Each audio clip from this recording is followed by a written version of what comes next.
Welcome back to Brocade physiotherapy and rehabilitation centre. இன்னைக்கு நம்ம பார்க்க போகிறது என்ன அப்படின்னா, பக்கவாதம் என்றால் என்ன. ஸோ நிறைய பேர் என்கிட்ட கேட்டது பக்கவாதத்தை பற்றி நிறைய வீடியோஸ் போட்டுட்டு இருக்கீங்க. பக்கவாதத்தை பற்றி ஒரு அவேர்னஸ் இருக்க மாதிரி ஒரு வீடியோ பண்ணால் எங்களுக்கெல்லாம் ரொம்ப உபயோகமாக இருக்குன்னு சொன்னாங்க. ஸோ அதான் இந்த வீடியோவில் பக்கவாதம் என்றால் என்ன, பக்கவாதத்தை கண்டுபிடிப்பது எப்படி, பக்கவாதம் வந்தோடனே என்ன செய்ய வேண்டும், யார் யாருக்கெல்லாம் வரும், சரி செய்வது எப்படி. ஸோ மொத்தம் ஒரு 5 டாபிக் இருக்கு.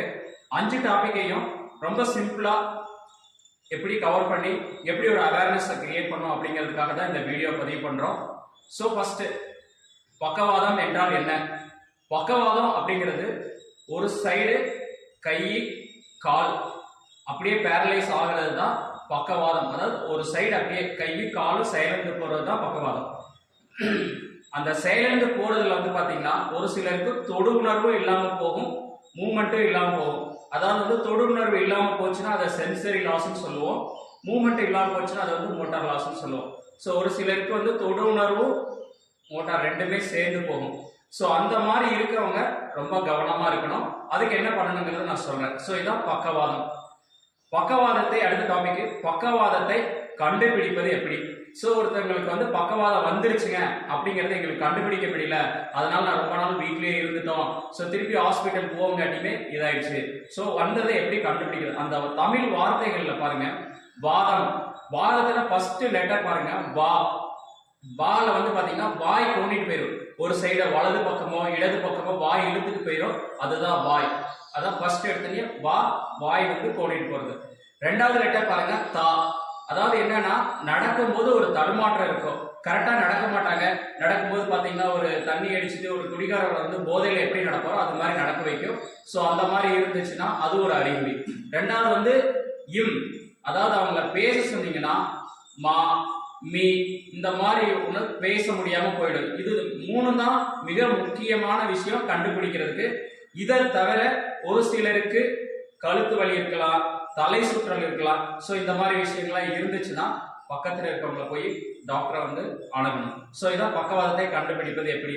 அடுத்தது 3வது விஷயம், பக்கவாதம் வந்தோடனே என்ன செய்யணும். ஸோ இப்போ இதை கண்டுபிடிச்சாச்சு, வந்தோடனே என்ன செய்யணும் அப்படிங்கிறதுக்கு நிறைய பேருக்கு தெரியாது. ஏதோ ஒரு ஹாஸ்பிட்டல்ல பக்கத்துல இருக்க ஹாஸ்பிட்டலுக்கு போக கூடாது. கண்டிப்பா எந்த ஹாஸ்பிட்டல்ல நியூராலஜிஸ்ட் இருக்காங்களோ அந்த ஹாஸ்பிட்டலுக்கு போகணும். அதாவது மல்டி ஸ்பெஷாலிட்டி ஹாஸ்பிட்டலுக்கு போனோம்னா உங்களுக்கு என்ன நடந்துச்சுங்கிற விஷயத்தை கிளியரா சொன்னீங்க அப்படின்னா டாக்டர் ட்ரீட் பண்றதுக்கு ரொம்ப ஈஸியா இருக்கும். ஸோ அதனாலதான் உங்களுக்கு நிறைய பேர் பாத்தீங்கன்னா போனோடனே சார் இந்த மாதிரி மயங்கிட்டார் விழுந்துட்டார், அந்த விஷய கண்டென்ட் என்ன நடந்துச்சோ அதை முறைப்படி தெளிவா சொன்னா மட்டும்தான் பக்கவாதத்தை சீக்கிரம் குணப்படுத்த முடியும். அதுக்கு உண்டான ட்ரீட்மெண்ட்டை டாக்டர் ஈஸியா ட்ரீட் பண்ணுவாரு. ஸோ டாக்டர் விஷயத்த சொல்லிட்டீங்கன்னா அதுக்கு தேவையான மாத்திரைகள் மருந்துகள் அவங்க கொடுப்பாங்க. அதை எடுத்துட்டோம் அப்படின்னா நம்ம மிகப்பெரிய இழப்புல இருந்து வெளியில வர முடியும். ஸோ இதான் அடுத்து செய்ய வேண்டியது. கண்டுபிடிக்கிறதுக்கு என்ன பண்ணுங்கிறத சொல்லியாச்சு. ஸோ அடுத்தது பாத்தீங்கன்னா, இது யார் யாருக்கெல்லாம் வரும், இந்த பக்கவாதம் யார் யாருக்கெல்லாம் வரும். சார் எங்களுக்கு பக்கவாதம்னா என்னன்னே தெரியாது, எங்க குடும்பத்துல இதான் ஃபர்ஸ்ட் டைமா வந்திருக்கு அப்படின்னு நிறைய பேர் சொல்றாங்க. இப்ப இது யார் யாருக்கெல்லாம் வரும் அப்படின்னு பாத்தீங்கன்னா, மெயினா நைட்டு தூங்காம வேலை செய்யற நைட் ஒர்க்கர்ஸ் அவங்களுக்கு தான் நிறைய வருது. என்ன ரீசன்னா, தூக்கம் கெட்டு போறதுனால அந்த பாத்தீங்கன்னா தன்னோட ஃபங்க்ஷன் நார்மலா செய்ய வேண்டிய ரத்த குழாய், அதாவது ஒருத்தங்க நல்லா சாப்பிடணும், நம்ம முன்னாடி வீடியோல பேசியிருக்கோம், நல்லா சாப்பிடணும் நல்லா தூங்கணும் அப்படின்னு சொல்லியிருக்கோம். இந்த தூக்கம் கெட்டு போறவங்க எல்லாருக்குமே, எஸ்பெஷலி டிரைவர்ஸ், இந்த நைட் ஒர்க் பாக்குறவங்களுக்கு எல்லாம் இந்த இது வருது. நிறைய யங் ஸ்ட்ரோக் வர்றதுக்கு ரீசன் பாத்தீங்கன்னா இந்த நைட் ஒர்க் செய்யறதுனாலதான். சோ அதனாலதான் இந்த 10 மணிக்கு மேல யாரும் வேலை செய்யாதீங்க, 10 மணி ஆச்சுன்னா போய் படுக்கிறதுக்கு வச்சுக்கோங்க அப்படின்னு சொல்லிட்டு நிறைய வீடியோ நான் திருப்பி திருப்பி சொல்லிட்டே இருக்கேன். சோ இது ஒரு ரீசன். ரெண்டாவது, இதை தவிர இன்னும் வேற யாருக்கு வரலாம் அப்படின்னு பாத்தீங்கன்னா, டயபெட்டிக் பேஷண்ட்ஸ்க்கு நிறைய பேருக்கு வருது. என்ன ரீசன்னா, அந்த டயபெட்டிக் இருக்கவங்க பாத்தீங்கன்னா அந்த கண்ட்ரோல்டே இல்லாம இருக்கிறதுனால அவங்களுக்கும் நிறைய பேருக்கு வருது. ஸோ டயபெட்டிக் இருக்கிறவங்க ரொம்ப கேர்ஃபுல்லா இருக்கணும். அப்படி டயபெட்டிக் இருந்துச்சு அப்படின்னா ப்ரெஷரை அடிக்கடி செக் பண்ணி பார்த்துக்கோங்க. அப்படி இருந்துச்சு அப்படின்னா நம்ம பக்கவாதத்தை வராம பார்த்துக்க முடியும். அப்படி வந்தாலும் ஸோ அதுக்கு உண்டான ட்ரீட்மெண்ட் கரெக்டா டாக்டர் அணுகணும். அதுக்கப்புறம் ஒபிசிட்டி, ஓவர் வெயிட் பாத்தீங்கன்னா யாருக்கு அதிகமா இருக்கோ அவங்களுக்கு இப்ப பக்கவாதம் வருது. ஸோ அப்படி அதுல ஒரு சின்ன ஐடியா இருக்கு. ஒருத்தர் பாத்தீங்கன்னா 172 சென்டிமீட்டர் ஹைட் இருக்காங்க அப்படின்னா -100 போட்டுட்டீங்கன்னா ஒரு 72 72 சென்டிமீட்டர் வருது. அந்த 72 சென்டிமீட்டர் தான் அவங்களோட வெயிட். ஸோ இப்போ அந்த 72 கேஜில இருந்து நம்ம ஒரு 2 ஒரு முன்னாடி ஒரு 5 கிலோவோ பின்னாடி ஒரு 5 கிலோவோ இருந்துச்சுன்னா பரவாயில்ல. அதுக்கு மேல இருந்தா ஒபிசிட்டி, அப்படி இருந்துச்சுன்னா உங்களுக்கு பக்கவாதம் வர்றதுக்கான வாய்ப்புகள் வந்து ரொம்ப ஜாஸ்தி இருக்கு. ஸோ மிக கவனமா இருக்கணும் ஒபிசிட்டி உள்ளவங்க. அதுக்கப்புறமேல பாத்தீங்கன்னா சில பேர் நான் ஒல்லியா தான் சார் இருக்கேன், எனக்கு எந்த விதமான இல்லை. ஸோ அவங்களுக்கு வந்து பாத்தீங்கன்னா கொலஸ்ட்ரால் வந்து யாராருக்குலாம் அதிகமா இருக்கோ அவங்களுக்கு வர்றதுக்கான வாய்ப்புகள் நிறைய இருக்கு. ஸோ எஸ்பெஷலி இந்த 4 பேர் நைட்ல வேலை செய்யறவங்க, டயபெட்டிக், கொலஸ்ட்ரால் ஜாஸ்தியா இருக்கவங்க, ஒபிசிட்டியா இருக்கவங்க. ஸோ இவங்க எல்லாருமே கொஞ்சம் கவனமா இருக்கணும்.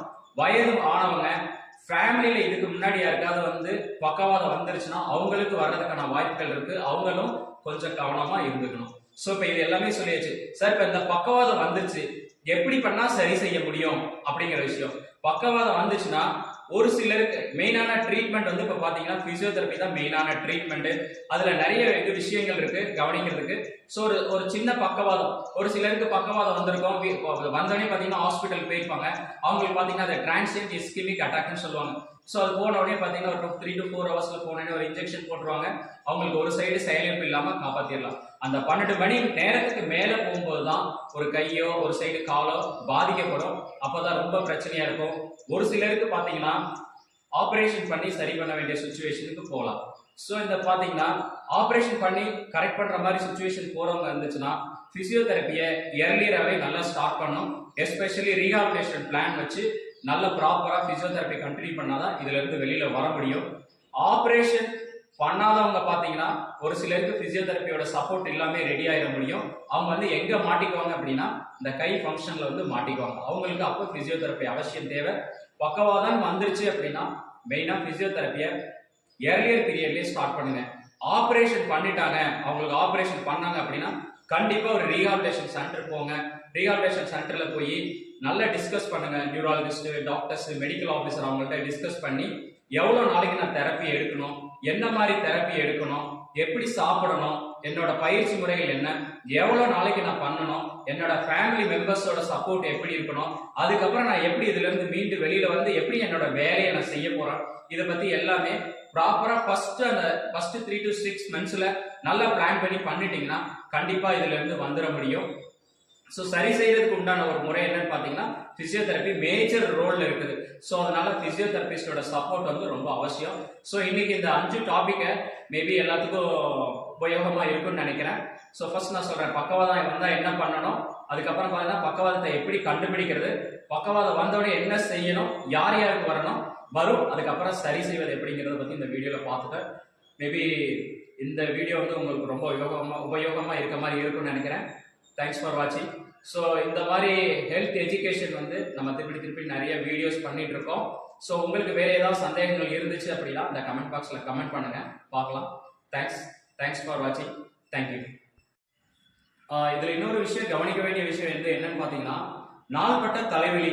ஒரு சிலர் லேடிஸ் வந்து பாத்தீங்கன்னா எனக்கு மைக்ரைன் நினைச்சிட்டு இருப்பாங்க. தலைவலி வந்து ஜாஸ்தியா இருந்துச்சு அப்படின்னா அவங்க வந்து ஒரு பீரியாடிக்கலா வந்து ரெகுலரா ஒரு பிபி வந்து கரெக்டா செக் பண்ணிட்டே வரணும். எஸ்பெஷலி டயபெட்டிக் பேஷண்ட்ஸும் பாத்தீங்கன்னா ஒரு மாதிரி கிட்டினஸோ ஒரு ஹெட்ஏக் இருக்க மாதிரி இருக்கு அவங்க ஃபீல் பண்ணாங்க அப்படின்னா ப்ரெஷரை வந்து ரெகுலரா செக் பண்ணி மானிட்டர் பண்ணிட்டே வரணும். அப்புறம் இன்னொரு விஷயம் என்னன்னு பாத்தீங்கன்னா பிசியோதெரப்பி வந்து மேஜர் ரோல்ல ரீஹாபிலிட்டேஷன் பிளான் வந்து நல்ல ப்ராப்பரா நல்லா பிளான் பண்ணணும். பிளான் பண்ணி அதாவது வந்து ஒரு சிலர் என்ன மிஸ்டேக் பண்ணிடுறாங்க அப்படின்னா கைக்கு மட்டும் எக்ஸசைஸ் பண்றேன், காலுக்கு மட்டும் எக்ஸசைஸ் பண்றேன் அப்படின்னு சொல்லிட்டு பண்ணிட்டு பர்டிகுலரா வந்து ஹேண்ட் மூவ்மெண்ட்ஸ்ல வந்து மாட்டிக்கிறாங்க. நம்ம எக்ஸசைஸ் ஸ்டார்ட் பண்ணும் போதே பாத்தீங்கன்னா கைக்கு தனியா ஒரு பிளான் இருக்கணும், காலுக்கு தனியா ஒரு பிளான் இருக்கணும், நடக்கிறதுக்கு ஒரு பிளான் இருக்கணும். ஸோ இந்த பிளானிங் பிசியோதெரப்பியோட பிளானிங் வந்து பாத்தீங்கன்னா ஜென்ரலா என்னோட சென்டர்ல நான் ஃபாலோ பண்றது ஒரு பேஷண்ட் அட்மிஷன் பண்றோம் அப்படின்னா வந்த உடனே ஒரு புரோட்டோகால் மாதிரி அவங்களுக்கு கிரியேட் பண்ணி கொடுத்துருவேன். ஒரு அசஸ்மெண்ட் பண்ணுவோம். அசஸ்மெண்ட் பண்ணதுக்கு அப்புறம் அவங்களுக்கு என்ன தெரப்பி தேவைங்கிறத ஒரு பேப்பர்ல கிளியரா எழுதுறேன். உங்களுக்கு இவ்வளவு செஷன்ஸ் ஆஃப் பிசியோதெரப்பி வேணும், எஸ்பெஷலி ஃபர்ஸ்ட் 15 daysல வந்து நாங்க இதை அச்சீவ் பண்ண போறோம், இதுக்காக ஒர்க் பண்ண போறோம் அப்படின்னு சொல்லிட்டு ஆல் பாயிண்ட்ஸ் எல்லாத்துக்குமே ஒவ்வொரு செஷன் தனித்தனியா பிரிச்சு வச்சுருவோம். இப்ப பாத்தீங்கன்னா ஷோல்டர் சப்ளைகேஷன் இருந்துச்சுன்னா அதுக்கு என்ன பண்ண போறோம், ரிஸ்ட் வந்து டிராப்ல இருந்து அதுக்கு என்ன பண்ண போறோம், அப்புறம் ஃபுட் வந்து டிராப்ல இருந்தா என்ன பண்ண போறோம், வாக்கிங் என்ன பண்ண போறோம், ஸ்ட்ரென்தனிங் என்ன பண்ண போறோம், அதுக்கு அதை தவிர ஃபேமிலி சப்போர்ட்டுக்கு என்ன பண்ண போறோம். இந்த மாதிரி எல்லா ஏரியாவையும் கவர் பண்ணிட்டு ஃபர்ஸ்ட் ஒரு 30 டேஸ்க்கு இந்த மாதிரி ஒரு பிளான் வச்சுட்டு அதுக்கு தகுந்தாப்புல ஒவ்வொரு ஏரியாவையும் ஒவ்வொரு பர்சன்ட்டையும் ஹேண்ட் ஓவர் பண்ணுவோம். ஸோ அதுல இருந்து எவ்ரி வீக்லி ஒன்ஸ் வந்து எவ்வளவு இம்ப்ரூவ் ஆயிருக்காங்க அப்படின்னு கூப்பிட்டு ஃபேமிலி மெம்பர்ஸ் கூப்பிட்டு டிஸ்கஸ் பண்ணுவோம்.